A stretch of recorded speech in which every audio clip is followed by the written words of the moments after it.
You're listening to the Options Insider Radio Network. For more quality options programs, visit www.theoptionsinsider.com or search for Options Insider Radio Network in your podcast provider of choice. Listeners can also access all of our programming through our mobile app, available in iTunes and on Google Play. Don't forget to follow along with your favorite programs and submit your own questions for the hosts at twitter.com/options, facebook.com/theoptionsinsider, or via questions at theoptionsinsider.com.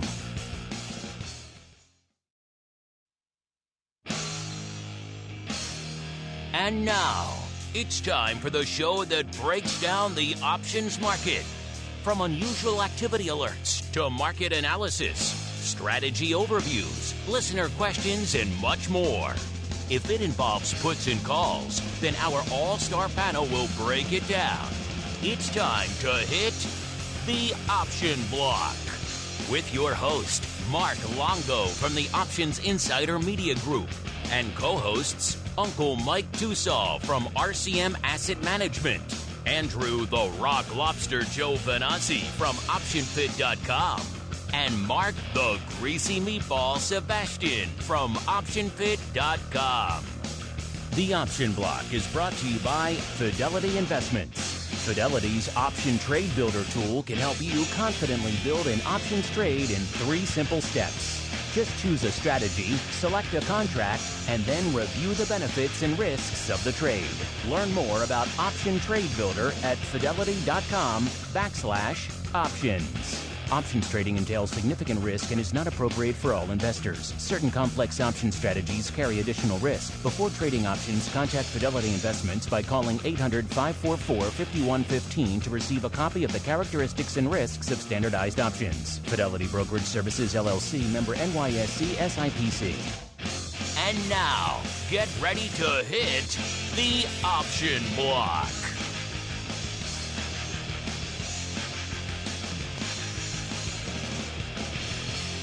All right, everybody, that music means it is time once again for a little show we like to call around here, The Option Block, my favorite bi-weekly source for all things options related. Hopefully, it's yours as well. My name is Mark Longo from the old OptionsInsider.com, as well as from the ever-exciting The Options Insider Radio Network. If I sound a little bit different, because I'm still coming at you from the southern studio here. A lovely day here in the deep, far south.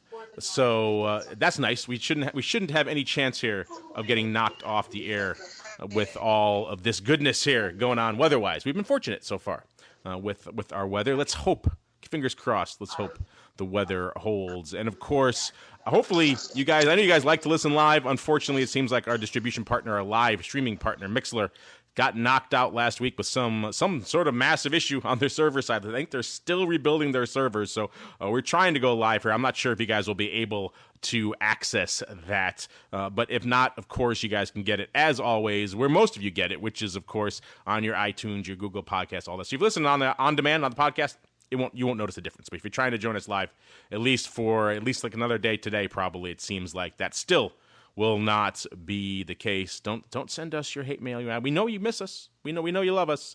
Send it to Mixlr. They're getting a ton of it, so don't worry. They're hearing from you guys. They're trying to get it back up and running. But in the meantime, live to tape, you can get it wherever you find your favorite podcast. And joining me on the old program today, let's go around the horn. Let's start, in a happy place, a tranquil place, a place called St. Charles, Illinois, where we are joined by none other than Uncle Mike Tosaw from, surprise, surprise, St. Charles Wealth Management. What are the odds, Uncle Mike? You could have landed anywhere in the world with your St. Charles Wealth Management, but you landed in St. Charles. What are the odds, sir? I would imagine astronomical, but I'm typically not an odds maker. But nonetheless, always happy to be here for another exciting episode of the Option Block. All right, and also joining us, speaking of defying the odds, a very rare double appearance twice in a row. The same man holding down the hot seat. I guess it wasn't uncomfortable enough for him last show. We've got to turn up the heat. That is Mr. Colin Songer from the Active Trader Strategy Desk over there at Fidelity. Mr. Colin, welcome back. You're going to be old hat at this now. 2 shows in a row. It's going to be old hat. I love it. I had to call in some favors to get this done, so we've definitely got to make it worth my while. So thanks for having me on. All right. First, the last emperor, now you, for both fighting to do double duty here on the show. We like it. We like it. Our audience clearly likes it, so keep it up. And all that cacophony in the background, listeners, means you might think we're being joined by the meatball, but we are not. We are actually joined by the Rock Lobster, who, ironically enough, is mere feet from our Options Insider Studios there in Chicago. This guy's been all over the place. He was in California. You know, if you listen to the show, he never leaves Maine. But he's out of Maine. He's in California. Last time he did the show, he's next to seals. And now he's not that far from our own studio. I should send him in there to do the show from there. But we are joined by the Rock Lobster himself, Mr. Andrew Giovinazzi from OptionPit.com by way of Carmen Line Capital. Mr. G, welcome to the program. And what the heck brings you to Chicago, sir? We have Carmen Line meetings, Option Pit meetings. And, and it was on the way. So I figured I'd just swing in as I flew over. You know what it was. You liked that steak. Or my arms tired. You liked that steak last time. You wanted to get another one. It was only a couple of weeks ago, but I can't blame it. Gibson's is pretty good. It was. I'm still actually. I still dream wistfully about the steak. I don't know if you saw it, but Gibson's even retweeted our post about our live show from your thing. So you should go in there and mention that to the manager while you're in town. Say, hey, I was part of this very exciting live cavalcade of stars here. Maybe you want to hook me up with a free steak. See what he says. I might do that. All right. Since I can't do that because I am not in Chicago, I shall instead continue on with the program right on into the trading block. It's time to break down the latest topics, trades, and trends in the world of options. It's time for the Trading Block. All right, everybody, welcome to the Trading Block. This is indeed the portion of the show where we discuss, surprise, surprise, what the heck is trading? It's another weird one out there again, listeners. We started, one of those weird days, listeners. We talked about it before on the show. I think actually might have been with Colin on last time, where those rare days where we see markets kind of rallying and vol kind of rallying all at the same time. A very rare thing. Of course, we're talking VIX cash. You get into the futures. It's a little bit of a different beast. I get that, but still.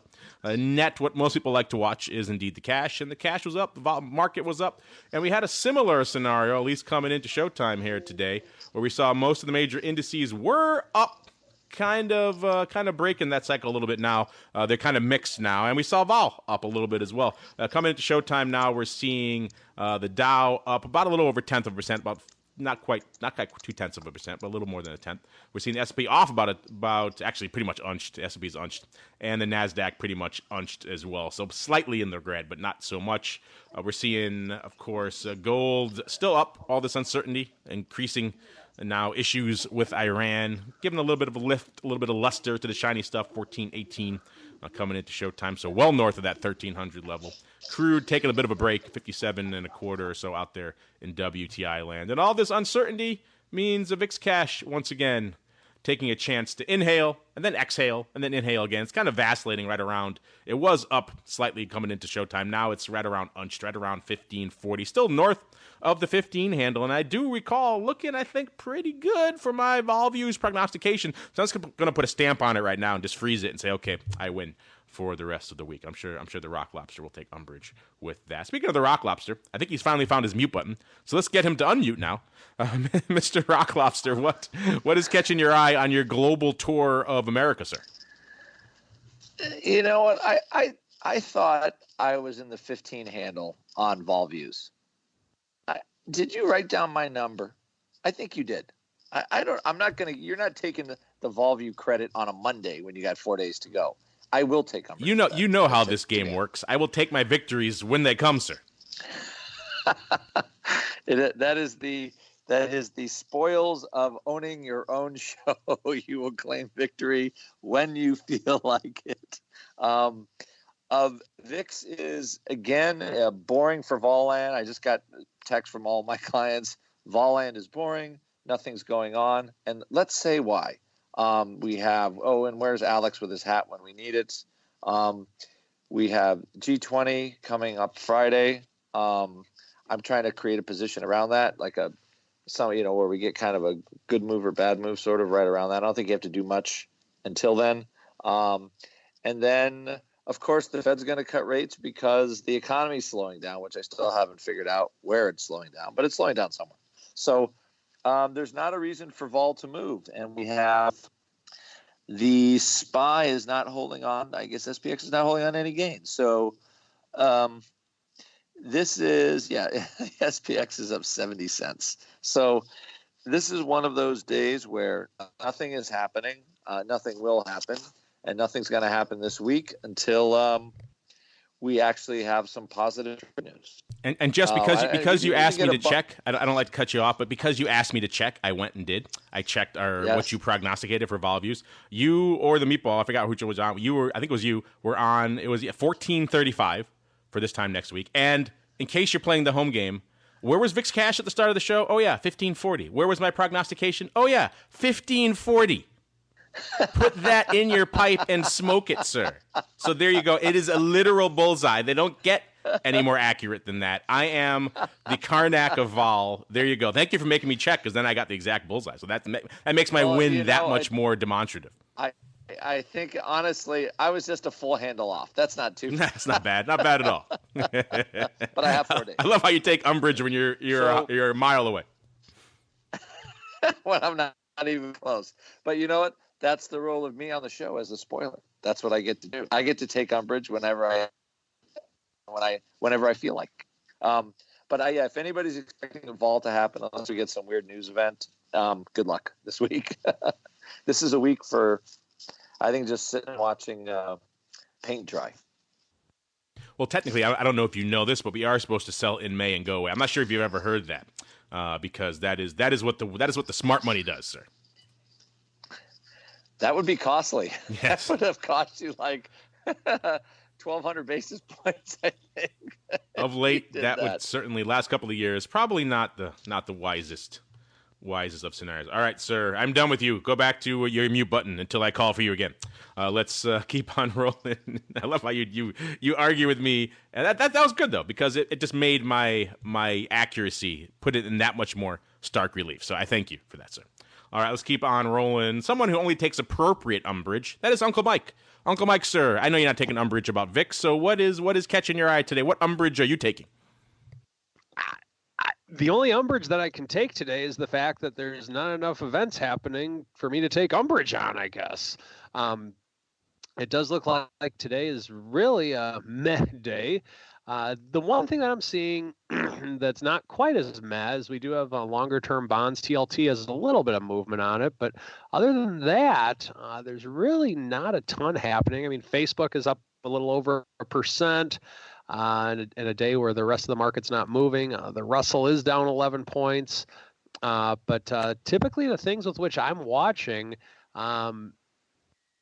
there's really not a lot of things to watch. So I would say this is a market kind of like an 8-year-old baseball game where all they do is walk every play. And then when one team gets to the 10-run rule or the 20-run rule and they call the game off, it gets called off. But we don't have that here. So it's kind of like watching 8-year-olds play baseball and every kid walk. That's not a bad analogy. 8-year-old baseball for today's markets. I kind of like that, Uncle Mike. I know you're a devotee of the shiny stuff, sir. That has been on quite the run of late. I know you're more of a silver guy, but you like gold too. Anything happen in your neck of the woods in the shiny stuff with this massive upswing we've seen of late, sir? I don't know if I would necessarily call it a massive upswing, but it's definitely an upswing. Actually, I was talking with a client the other day. We were kind of excited about our silver position going higher, and she had said, "Oh, are you saying hi-ho yet?" And I'm like, "No." I think that we're having upward movement, but it just feels like a lot of upward movement because it actually is upward movement, and this would be in both gold and silver. I think we still have a ways to go before we get to the all-time highs that we made about 8 or 9 years ago with the shiny stuff, both gold and silver. But there's a lot of potential for upside movement with the world events that are going on, and what we've seen over the course of the last couple of weeks could just be a taste of it. Time will tell. I think you have to just come up with a new tagline, a new slogan for our network, though. You ready for it? How about this? As exciting as Pee Wee baseball, huh? Maybe sometimes more exciting. What do you think? Ooh, that's exciting. I would tune in to that's a high degree of excitement. I would tune in for that.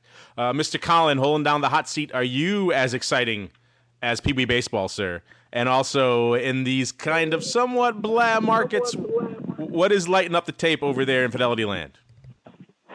Yeah, I'll cover some. There are definitely some new names on here, so I guess I'll add the spice to the dish. So the orders by customers. The first one on top of the list is symbol PTN, Paladin Technologies. So they helped develop one of the drugs that was okayed by the FDA. It touched a new 52-week high today, but sold off since. Previous close was $1.34. It opened up at $1.70 with a day high of $1.78 and a day low of $1.21. Actually, just created a touch on a new day low here, so it's currently trading at $1.20, down 14 cents. And the volume today has been more than 10 times the 10-day average volume on it. So really interesting, a lot of volume coming in today, so interesting action there. The usual, I mean, I shouldn't say the usual, but it seems like I'm bringing this up every time I'm on. Beyond Meat Incorporated, right now in the second spot for batting for Pee Wee Baseball, and it's based on the headline of Interstate Hotels and Resorts announcing a partnership of Beyond Meats. Previous close was 154 spot 13. It opened up at 151.88. Had a high at 152 spot 7, low of 138, and currently is trading at 141.85. So down just about almost 8%. So the call put ratio for Beyond Meats was reflecting a 1.06 calls for every one put, where the 90-day average volume was sitting at 1.21 to every one put. So under that mark that we've been seeing. In the third spot, we had symbol NERV, which is, I'm going to say Minerva Neurosciences. Another one, biopharmaceutical, met its key goals in phase 2B in one of their drugs. Had a large open there. Previous close was 4.23. It opened up at 7.77 with a high of $8.32, but it's sold off since. It's currently trading at $6.30, but it's still up $2.07, which is roughly about almost 50%. So interesting enough, the call to put ratio on this one is showing a 1.19 call to every one put, compared to its 90-day average volume of 3.17 calls to every one put. And lastly, in the fourth spot, we have that lovely Slack Technologies with symbol WORK, WORK. So that hit the fourth spot. It still seems to fall off from its first day of trading. Previous close was 37.22. It opened up at 36.32 with a high of 36.97 and had a low of 35.35. And then the last one, Advanced Micro Devices coming in, AMD. It previous close 29.1, opened up at 29.32 with a high of 29.40 and a low of 28.67. This is based on a headline that hit about NVIDIA stock has less upside because of rival AMD's new chip, analyst says, according to Barron's.com. So don't know if there's a connection there, but you can see the reaction right now. AMD's trading at 29.26. It's up just 16 cents. It's sold off below its 20-day moving average, but right now it's still holding above its 50 and 200-day moving averages. And the call to put ratio for its volume is 1.46 call to every one put that's been traded, compared to its 90-day average of 1.64 calls to every one put. So that's what our Fidelity customers are currently trading. Yeah, it seems like the market may be waking up to the fact that, hey, Slack, that functionality is offered on so many other platforms. And yet, for a while there, you're right, they were rally ho mode. They got all the way up there. Let's see, what's their high? 42. They got from 30 to 42, and then not so much ever since they're coming into today right now. 36.5, so off so slightly. Still, I think, looking decent compared to their IPO price. So interesting stuff here. Let's see, what is their low? Their low is 35.35. So yeah, interesting to watch all these. So many. This is certainly the most volume for IPOs we've seen in quite some time, since back in the go-go 90 days, and also, of course, least profit we've seen from most of these names from a similar time frame. Those names back in the 90s didn't make a heck of a lot of money, and these ones today, at least so far, not making a heck of a lot of money. Let's see what's making some volume, though. Let's go out to the big indices, see what's lighting it up out there. Let's go backwards. Let's start with the Russell. Russell actually kind of light today. Kind of a light day, we mentioned in the indices. 75,000 on the tape for the IWM. About 320,000 is the ADV out there. The Qs, similar deal, 206,000 on the tape coming into Showtime. ADV just a tick under 800,000.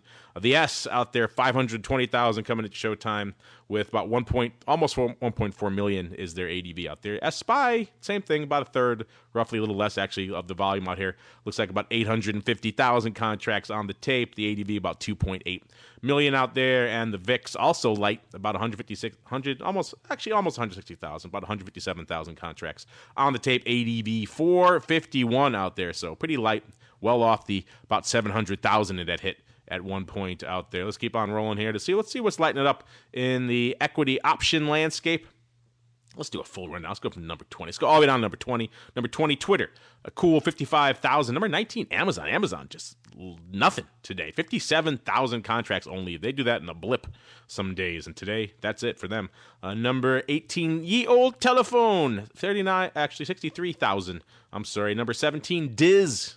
Not that far from where I am right now. Ye Old Diz, 78,000 on the tape. Number 16, a tie, also 78,000 for Netflix. Number 15, the aforementioned Beyond Meat, a.k.a. the name that you Fidelity customers cannot get enough of. 86,000 contracts on the tape. Number 14, GE, 90,000. Number 13, good old AAL with 92,000. Number 12, Baba, 94,000. Number 11, Bank of America, 100K even. Number 10, good old Softy, which, by the way, if you listened to Twifo last week, you'll hear has now usurped Apple as the biggest single name in the Russell 2000. So there you go. A little bit of trivia for you out there with all this recon happening this week. Apple actually a paltry number 3. It goes Microsoft, then Amazon, then Apple. So how the mighty have fallen. Number 10, Microsoft, 107,000 contracts on the tape. Number 9, Snap, $110 on the tape. Number 8, good old BMY with 111,000. Number 7, Micron, $133 on the tape. Number 6, Tesla, I believe it is pronounced, 135,000 contracts on the tape. Number 5, HAL with 137,000 contracts on the tape. Let's just pull up that one really quick and see what's going on out there. There we go. That is, of course, Halliburton. And, yeah, they've had an interesting little run-up, right? They're at about 22.69. They've spiked up. About on Wednesday, they were trading 21 and change. They're up about $1 from there. But actually, they rallied up more than $1. So they had a nice little pop of late, of course. With all that going on in the energy space probably being felt out there as well. Halliburton, not a name we see usually in the top 5, but there it is, number 5, 137,000. Number 4, good old CZR. I think we'll be hearing about them again in a wee little bit. $165 on the tape for them. Number 3, Apple, 169,000. Numero dos, Facebook, $171. And rounding out the top 10, number 1, the aforementioned AMD, 198,000 contracts on the tape. So even though it's a bit of a quiet day out there, there's still some names out there trading it up. And let's go explore some of those names as we keep on rolling right on into the Odd Block.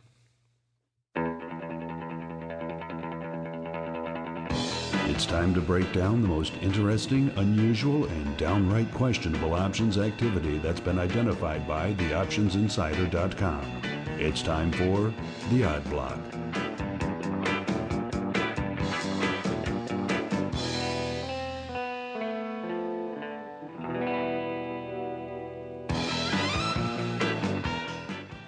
All right, everybody, that music means it is time for the Odd Block, the portion of the show where we get a little weird, we get a little wild, and we see if the rock lobster can find his mute button again. All these 3 things and more we shall discover on this episode of the Odd Block. Let's kick things off. Let's go out. Let's go find some of the biggest prints that are going up out there right now in single name equity options. Let's just pull some of those and see what's lighting up the tape on this otherwise quiet day. And our first stop is actually a name we just talked about, our old friend Caesars Entertainment Corp, ticker symbol CZR, trading today a whopping $11.48, up about $1.50, or nearly 15%. So a good day for Caesars. This is the name that's kind of been all over the place of late. A year ago, they were trading 1080. They got up to about 1190. That's their 52-week high. So it's kind of been range bound, but a nice 2-point range. Roughly, actually, no, it got lower than that in December. It got down to 590. So I take that back. It got cut almost in half. So it has been kind of all over the place, this name of late. And if you've been listening to the Odd Block, you know they've kind of been all over our Odd Block as well. And today they are the biggest single individual equity option print, going up outside of the indices, of course, listeners, here. So single name equity options, 32,350 of the June, expiring on the 28th, so in the weeklies. 11 half calls going up for 23 cents. These things were 22 at 32, so it looks like this has all the hallmarks of a bit of an overwrite. These were opening. There is no earnings to be spoken of, and the earnings are on the 31st of July. So not an earnings play. Looks like a very near-term harvesting of the old risk premium with some now in-the-money covered calls, Mr. Rocklaw. So maybe someone deciding, after today's pop, they're deciding to, if they get the heck out of Dodge at these levels, they're not too upset about it. What do you think about this, Mr. Rocklobster? 32,000 calls expiring within a week for 23 cents. Savvy, no savvy, what say you, sir? Isn't this isn't Caesars getting bought out by, that was on the top of the show, right? So they are, I guess they're just trying to sell the price and get the extra gas out of it. I thought Caesars being bought by some funky gambling entertainment company. I can't remember which one it is, but I look at this and it does have kind of the whiff of a call, some sort of buy right. What are they trying to pick up an extra 2%? Looks like that looks like it's about it for the week. Yeah, I'll take my 2% and run. Yeah, it's El Dorado Resorts. They announced over the weekend they're going to merge with Caesars. They're offering a 51% premium to Friday's close, pegs the price ranging from $12.70 a share to $13.01. This guy sounds like he doesn't think things are going to be moving to that level in the next week or so, because I guess that. Yeah, because the deal, I guess, the stock will move to the premium price over time. So he figures like, okay, I'll get my 23 cents now. It should be free money. Well, maybe, unless somebody else wants to buy them. And then he's going to be grumpy. I guess. I mean, these calls are already pretty much in the money. And he's got a little bit more. If that price is to be believed around $13, he's got more room to run. These could very conceivably be in the money calls by the time these go out. They already are in the money calls. They could be far in the money calls by the time this goes. Yeah, this is an interesting choice. I'm thinking he wants to just get the heck out of Dodge, and he's going to do it 32,350 times, and he's going to take his 23 cents. But you think he would, if he waited a week or two, he might get out at 13? I don't know. I think that's. I would say it's a. These calls were to the June 28th. They're trading 13 cents right now. Actually, well, there you go. So he's laughing all the way to the bank. Maybe he's a little savvier than we know. Yeah, 37,000 calls trade on this strike. So I think somebody's just pounding the crap out of these because the deal isn't going to happen. Or not to say the deal's not going to happen. It's not going to fly to its deal price in the short term. Clearly not. They've decided this far and no farther. And they're willing to put their money where their mouth is, to the tune of 32,000 contracts. That could easily be a buck and change in their face. But they're wagering not. What do you guys think? So far, he's laughing all the way to the bank. Got a dime in his pocket 32,000 times. So there you go. Who are we to mock him, sir? Exactly. That's still not bad for a day, just for a day's work. Yeah, that's pretty crazy. On a name that's been moving a lot, that has had some corporate action, to see those in the money calls come in or I should say not in the money, but very near term calls come in and in the money, I should say, kind of both. They're coming in that aggressively. That's interesting. Interesting choice. Again, maybe the fact that he hammered the strike so aggressively had something to do with that. Who knows?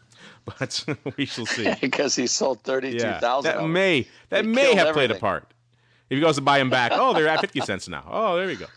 All right, let's see. And now, I guess we're good. The biggest shovel wins in the sandbox. I guess that is the case. At the end of the day, the bulldozer and the steamroller triumph over all, sir. All right, let's see here. Next up, now we're talking some hot names.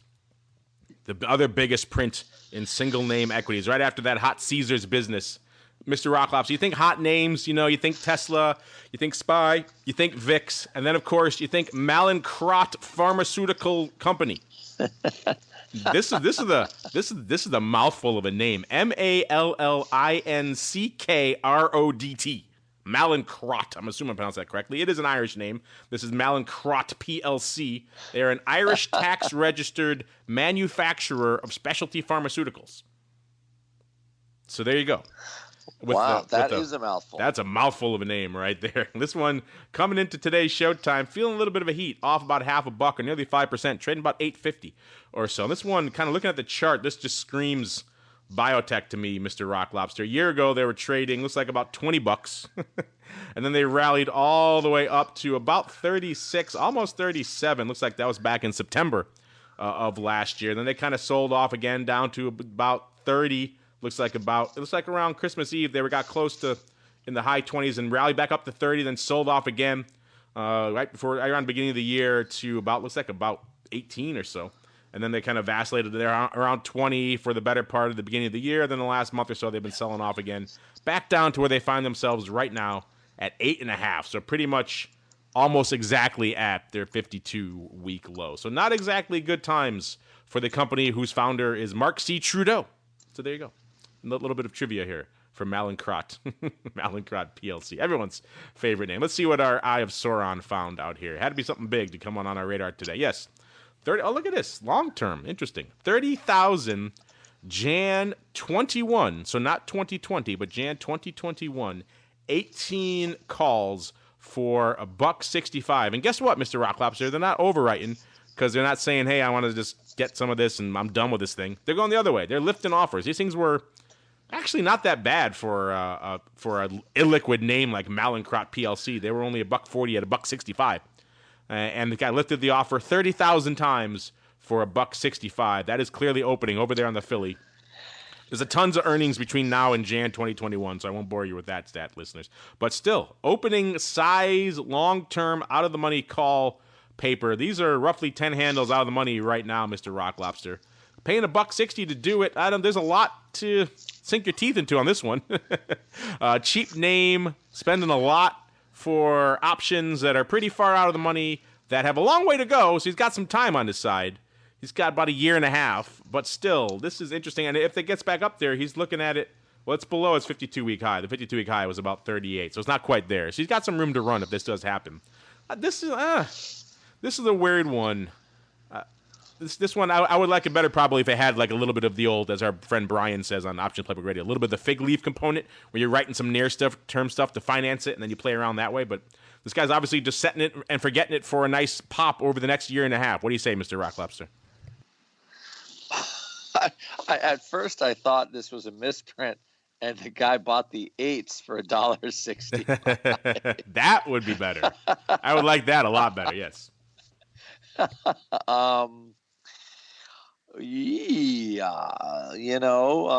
I guess the stock could get up there because it was just these generic drug makers are all just getting smeared by, I guess, getting sued for opioids and whatever the heck. So all of these stocks are just in the basement world. The only thing I could see is if you're going to buy something that far out of the money, it's good that he went farther in time. But dang, way out of the money. So it's on the fig leaf. Is there something a little covered on that? I assume they're going to be right. Another thing that's not great about this trade, by the way, is, maybe there's somebody buys these generic drug makers. What's the takeover premium on this thing, right? But even if it doubles, it goes back to $16, $17. They're not making anything. Yeah, those calls are getting crushed. So, buying out of the money calls and stocks that could easily be bought out is probably one of my least favorite ways to buy calls. I mean, if they did this like a little smarter, like, the 818 1x2 or something like that, they could do that for maybe $1 or 80 cents. I could see doing that kind of a trade. But this is that trade has a lot more just premium risk than it appears, I think. So I have to say that would not that would not pass the lobster sniff test right there. Yeah, that one has all sorts of issues with it. I could mark it as to be watched, but we'll have to be watching it for a long time in 2021. Yeah, well, or it gets taken over in a week and those things go to zero. Unless, of course, the stock goes 25 and then the guy's going to look really smart. But that would be a 3x takeover price. So yeah, that would be pretty aggressive. That would be pretty aggressive. That would be hilarious if he picks up these crazy things and then the price is like 1830. These calls just wither and die in his face, and he was right, but not quite right enough. And that was just 30 cents, just enough to give him a taste, but not enough to actually. That's the one where the SEC says, you know what, we're really not going to investigate those. Yeah, exactly. You already learned your lesson. You paid your price. Yeah, this has all the whiff of someone, picked up an options book. Said, oh, these call things are kind of interesting. I think this stock's going to go up. I'm going to buy 30,000 of these. And maybe more money than sense, literally and figuratively, in this one here. Yep. There are many better ways to do that. We just outlined a few of them for you. Give us your thoughts. Do you like long-term, far out-of-the-money calls? If you listen to the show for a while, I'm guessing the answer is probably not. There are times when they are of use, but maybe not in this scenario. But here you go. This thing could triple tomorrow, and he could be laughing in our faces the whole way. We are not afraid to admit. It's happened before. It has. We are not afraid to admit when we are incorrect here on the show, especially the Rock Lobster. Me, not so much, but him, yeah, all the time. All right, and last up here, our third biggest individual equity option trade of the day here is dropping off a little bit in volume here. We're getting down to everyone's favorite name, LAUR. Not L'Oreal, but LAUR, L-A-U-R. This is not L'Oreal, the cosmetics company, but Laureate Education Company. This is an educational services firm out of Baltimore. Ticker symbol LAUR, LAUR. Trading today, 15.18, off about 20 cents, a little over 1%. This one looks like just a very jagged, the 1-year chart, very jagged kind of range-bound name, listeners. A year ago, it was trading not that far from where it is right now, about 15 and change. And looks like it sold off down to 13.5. That was down right around the nadir of Christmas Eve. And then it's kind of been spiking back up to 18, 16, and down to 13 and 15, and spiking all over the place, listeners, before he got up to its high of 17.20. It's like a couple of weeks ago, not too long ago. Now it's sold off again. So this looks like a nice little premium writer. It's been very range-bound for the better part of the last year or so. These kind of peaks to troughs, you could do something with those out there in options land. Let's see what our friend here was up to today. It was 8,187 of the D's 17 halves going up for 88 cents. This thing's, speaking of a nice, tight, quality market, Mr. Rock Lobster, these calls were no bid at 95 cents. So that's just juicy. I think you could drive about 5 semis through that market. Somehow, these things printed for 88 cents. I'm going to go out on a limb and say he probably didn't find a buyer for them at that price. He probably bought them himself for 88 cents. I love that. No bid. Can't even find a nickel bid for these things. No bid at 95. At least put a nickel bid out there for the folks. But no. 88 cents. People ask me, what's the issue? Why do you talk about liquidity providers all the time? It's because of stuff like that. You see a quote like that, if you're a mom and pop trader, you're probably not going to trade there because that's just redonkulous is a technical term. But c'est la vie. The guys can only trade where they can trade, and they're making markets in Q's and SPY and Apple tight, not exactly LAUR D's 17 halves. So they went up for 88 cents, 8,187 times, opening over there. Looks like it was on the box. Let's see. There are earnings between now and December, the most recent coming in August. So, Mr. Rock Lobster, looks like we got another opening buy. I said the stock was at 15.18. This is a similar scenario, but with less time to go. He paid about half the price of the other one, or maybe a little less, a little more than half. But, yeah, so more out-of-the-money calls, this time aspiring in D's. Do you like these any better? Yeah, I was looking at the volume on this one. It's kind of interesting. Lots of huge, traded in huge chunks everywhere. Options trade anywhere from 65 cents to 90 cents, it appears.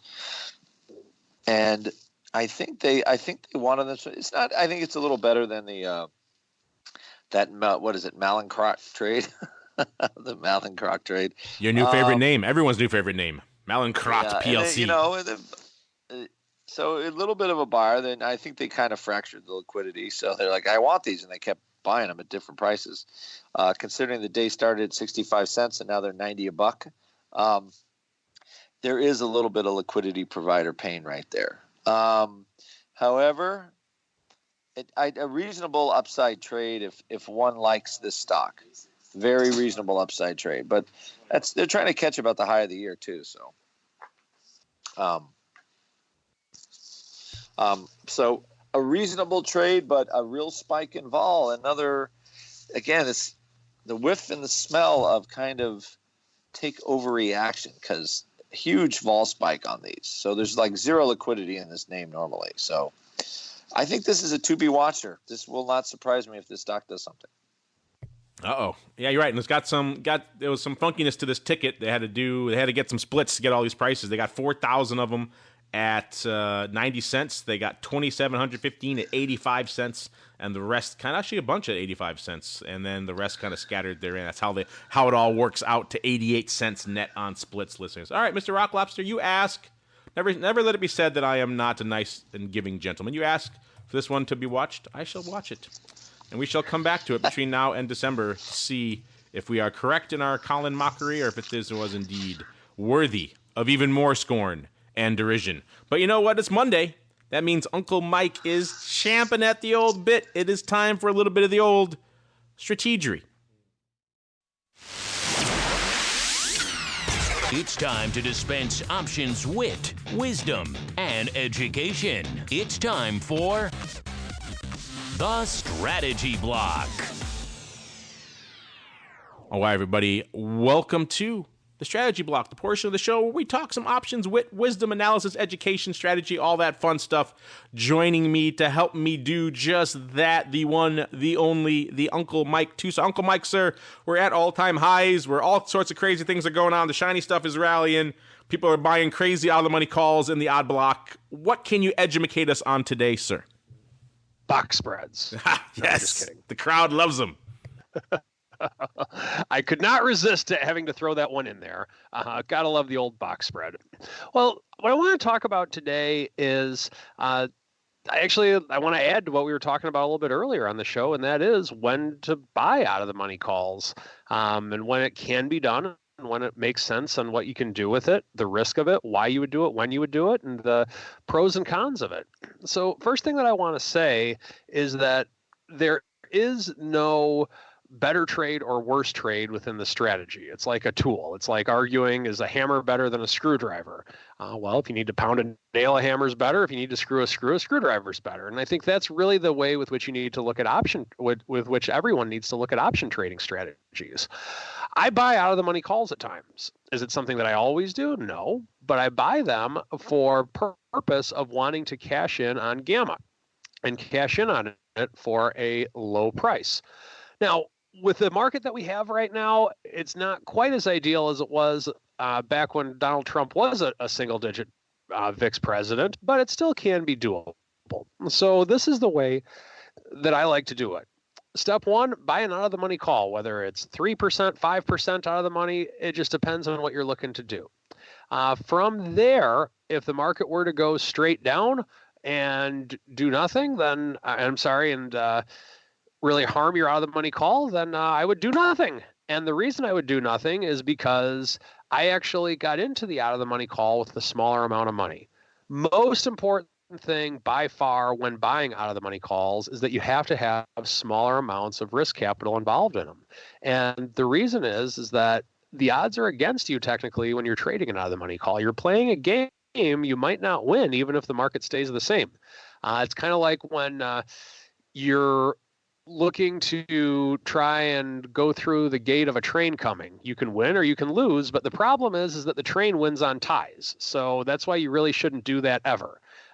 Whenever you're buying an out-of-the-money call, you can win or you can lose, but the market wins on ties. And the market also wins when, even if it goes slightly higher at times, if time decay or volatility can beat you. So it's with that point that I want to lead into my next point is, how do you handle the real risk of it? The real risk, in my opinion, of out-of-the-money calls, yeah, you have delta risk, of course, but you have minimal delta risk because you used a small amount of money to begin with. So how do you handle the risk of time decay as well as decreasing implied volatility? Well, those are things with which you can do certain things that old floor traders may call it gamma scalping. I try just think of it more as just neutralizing that risk. So for example, let's say that all you have is this long out of the money premium. Some people refer to it as junk. All right. I don't refer to it as junk per se. I think it's gold if it's used right. So if we do take a little bit of a dip in the marketplace, at that stage, oftentimes what I'll do is I'll sell a put spread. I'll have plenty of money on the sidelines because remember, if I'm going to use a smaller amount of capital to buy an out of the money call, I'm going to have that money on the sidelines. So if we do take a little bit of a dip, and I'm not talking about just a straight downward pilgrimage to zero. I'm talking about just we have a little bit of a dip in the marketplace. If that's the case, I think it's appropriate to sell a put spread.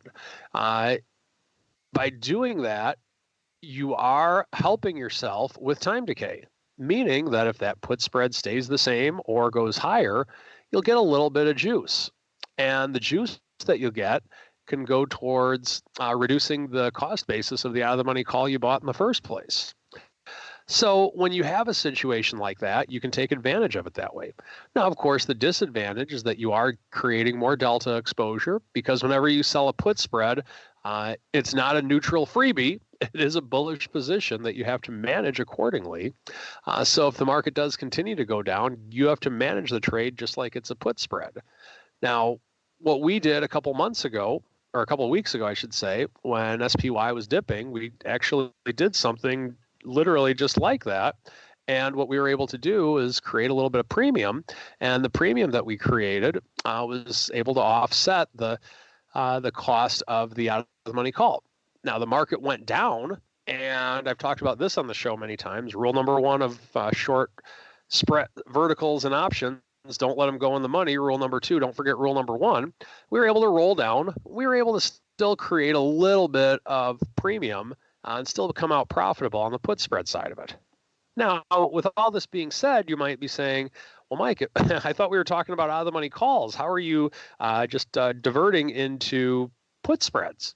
Well, remember that out-of-the-money call that we bought, we didn't spend a lot of money for it in the first place if we obeyed the rule that I'm just saying. So with that, even if you lose 100% on it, you need to be at a point in your trading to where it's not really going to be that big of a deal to you. Now, market comes back up after this put spread. Market continues to come up. Typically, at what stage do you look to get out of the money call and take profits on it? Well, I like to actually, when we get to within 1 or 2% of the out of the money call, and we're at a roughly 50% profit on the money with which we've risked, at that stage, I'll put in a tight stop loss, whether it's through a contingent stop loss or whether it's through a stop loss on the option itself, whatever your preference is. It just depends on your platform or what works best for you with what you're trying to do or how liquid the option is. By doing that, you do have some risk management in place. Now, of course, there's the risk of a gap down. You have to be prepared for that. Now, the other thing with which you can do, if you're still very bullish on this underlying, and maybe volatility hasn't come down with the market coming up, maybe you could sell a call against this, or my preference, a call spread, which I've talked about on this show, I don't even know how many times over the course of the last 2 or 3 years since I've been doing that more frequently, taking some deltas off the table. By doing that, you're also creating some theta, and the gamma of the out-of-the-money call has helped you enough to where you've increased your deltas, and by selling a call spread, you actually have the ability to take a little bit of your exposure off the table, create some mitigation in case volatility drops or time decay continues to happen. So I really believe, and then if the market does continue to go higher, at some stage it's not going to, and usually once they get in the money, I'm usually out of them at that point.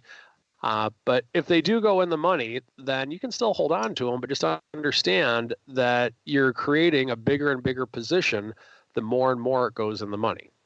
Final point I'd like to mention on this is that I usually like to go 3 to 4 months out when I buy these, and then I like to be out of them usually 2 months before expiration, but at absolute worst case scenario, 1 month before expiration. As time decay becomes more and more of a factor the closer you get to expiration, I don't want to be on the wrong side of it. So that is how I like to look at buying out of the money calls if and when I do so. There you go. Appropriate as always, timing-wise at least, Uncle Mike. Well done, sir. We got a little bit of time, so let's keep on rolling into a little bit of the old mail block. It's time to take your seat on the All-Star panel as we read your emails, tweets, Facebook messages, website comments, and much more. It's time for the Mail Block. All right, everybody, welcome to the Mail Block. This is the portion of the show where you guys take the reins with your questions, comments. Sometimes we ask you guys questions as well. We got our longtime listener, Mr. J3 Dingle. He chimed in, and he sent us an error message from Mixler. It said, Mixler is over capacity, and it says we're doing our best to get everything back up and running. You can also check Mixler status. And then he wrote next to it, it says, the option block is just too popular.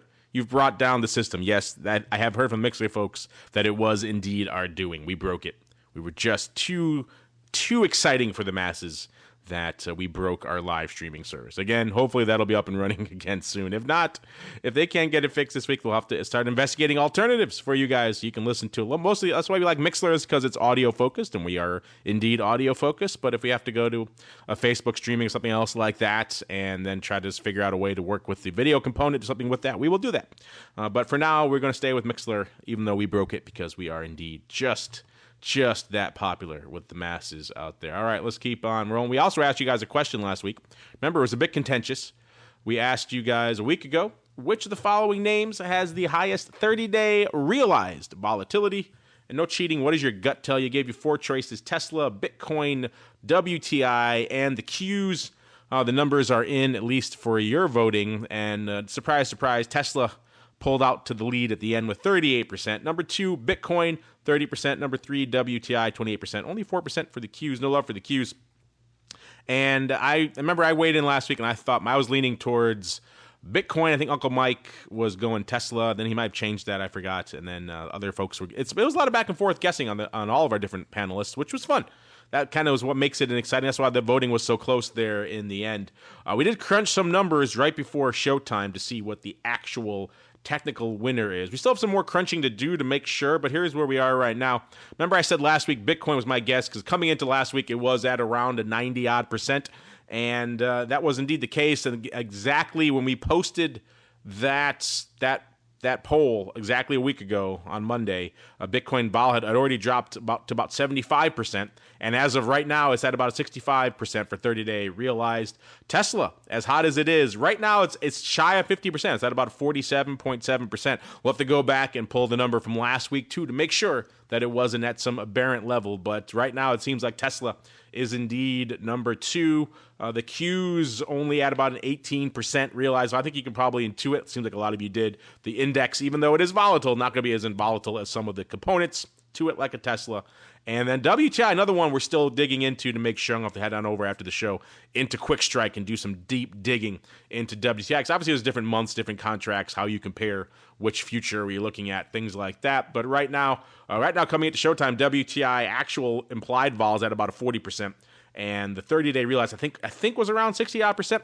I want to check that to make sure. So that would still put it at number 2 or so, ahead of Tesla, but behind Bitcoin. So right now, Bitcoin still declared the leader, the winner, but I'm going to go digging to make sure all those numbers are exact. Because again, you're talking realized vol. It's all about frame of reference. I want to make sure all the frame of references line up there to make sure. But it seems like you guys like your Tesla. Not quite as volatile, perhaps, as you might think. All right, let's keep on rolling now into our final segment. It is time to go around the block.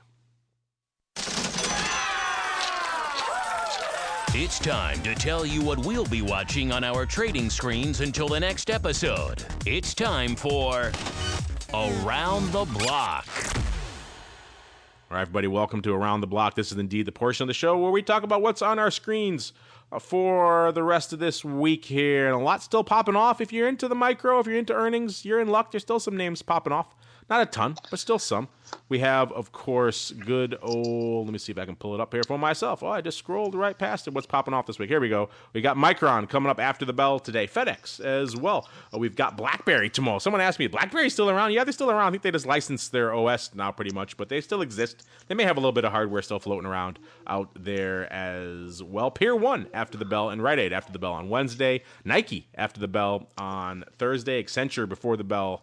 And everyone's favorite, Jinko Sales on Friday. So still some names popping off. But let's go to you, Colin. What are you and the rest of the Fidelity crew in the hot seat? What are you watching for the rest of the week, sir? We got GDPs coming out later this week. So we're going to be interested to see how that comes out. I'm going to be watching how the Iran situation plays out with them coming out with sanctions, possibly more sanctions today, and how it's going to impact the oil price.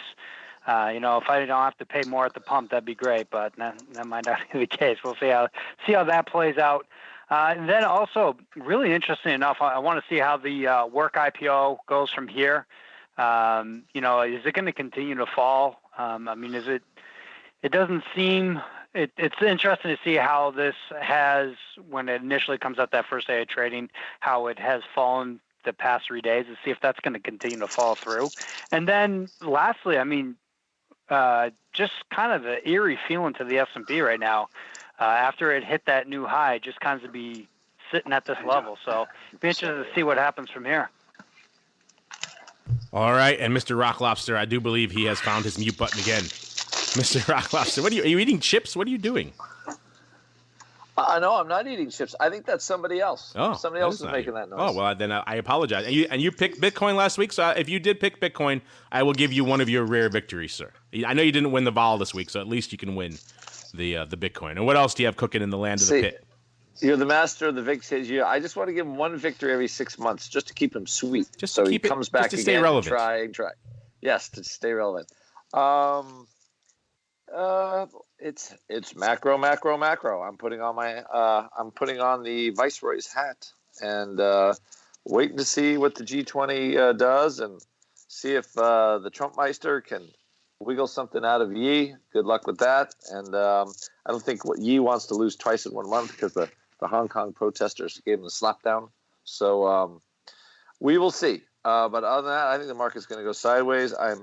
I am interested to see because like gold and treasuries just continue to kind of rally here, and I think everything's gonna kind of slowly rally into the Fed and everybody's gonna go, something's gonna happen because they're gonna change rates, and then maybe there might be some retracement of that. Maybe old Powell has a trick up his sleeve and he says, "Well, we'll keep thinking about it." So I think we've got a lot of those big macro events coming out are kind of screwing everything up.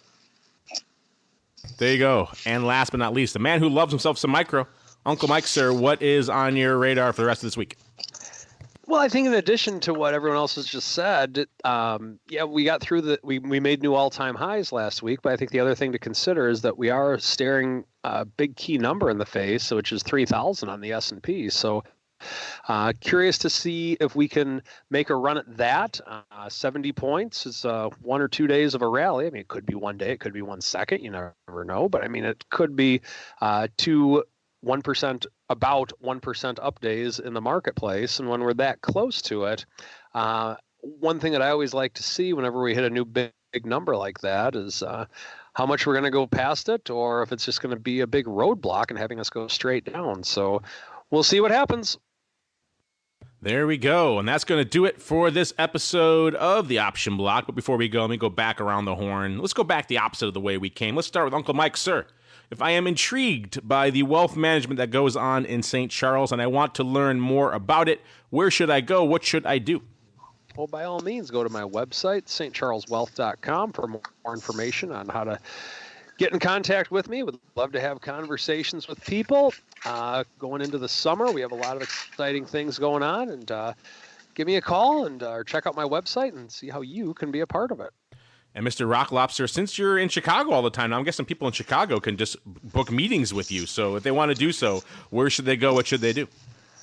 They should go to optionpit.com and check out our mentoring programs or the Vol newsletter, any of the many things that we have going on here at Option Pit.